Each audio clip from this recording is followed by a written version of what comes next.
Hind focus news में आपका स्वागत है। नजर डालते हैं आज की खबरों पर। कोयला क्राइसिस, भारतीय रेलवे ने उठाया बड़ा कदम, 650 से ज्यादा ट्रेनों को किया गया रद्द। रेल मंत्रालय ने 24 मई तक यात्री ट्रेनों के करीब 657 फेरों को रद्द करने की अधिसूचना जारी की है, जिसमें से 500 से अधिक लंबी दूरी की मेल और एक्सप्रेस ट्रेनें हैं। इसके साथ ही रेलवे ने कोयला ले जाने वाली मालगाड़ियों की संख्या भी बढ़ा दी है। रोजाना 400 से ज़्यादा ऐसी ट्रेनों को चलाया जा रहा है, जिनमें से प्रत्येक में लगभग 3500 टन कोयला है। भारतीय छात्रों के लिए गुड न्यूज़, चीन ने भारत सरकार से जताई ये इच्छा। चीन जाने की राह देख रहे भारतीय छात्रों को बड़ी राहत मिली है। करीब 20 से 22 हज़ार छात्र अपनी आगे की पढ़ाई करने के लिए चीन नहीं जा पा रहे थे। कोरोना महामारी के बाद से पूरी दुनिया में छात्रों की पढ़ाई प्रभावित हुई है।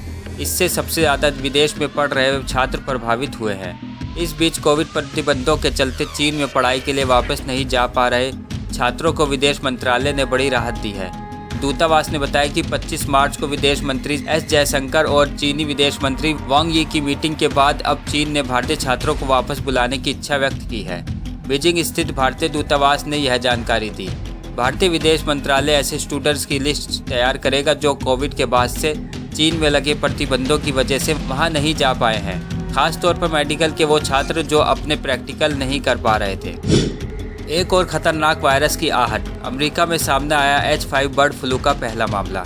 US centre for disease control and prevention ने कहा कि एक व्यक्ति के नाक के नमूने में इन्फ्लुएंजा एक वायरस की मौजूदगी का पता चला है।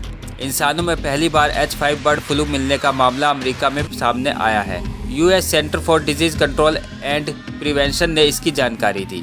CDC ने एक बयान में कहा कि इस हफ्ते की शुरुआत में किए गए एक परीक्षण से पता चला कि व्यक्ति के नाक के नमूने में इन्फ्लुएंजा ए वायरस की मौजूदगी का पता चला। समाचार एजेंसी रॉयटर्स ने बताया कि यह व्यक्ति पोल्ट्री के सीधे संपर्क में था। वह H5N1 बर्ड फ्लू से संक्रमित पक्षियों को मारने के काम में लगा हुआ था।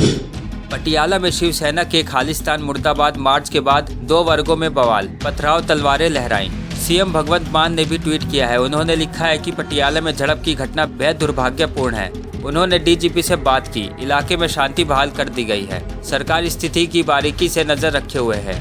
भगवंत मान ने कहा कि किसी को भी राज्य में अशांति पैदा नहीं करने देंगे। पंजाब के पटियाला में शिवसेना के द्वारा निकाले गए खालिस्तान मुर्दाबाद मार्च के दौरान स्थिति बेहद ही तनावपूर्ण हो गई और कई सिख संगठन और हिंदू कार्यकर्ता आमने सामने हो गए, जिसके बाद पुलिस को पूरे मामले को सुलझाने में काफ़ी मशक्कत करनी पड़ी। दोनों ओर से तलवारें भी लहराई गई और पथराव भी किया गया। सीएम भगवंत मान ने कहा कि किसी को भी राज्य में शांति पैदा नहीं करने देंगे। पंजाब की शांति और सद्भाव सबसे ज़रूरी है।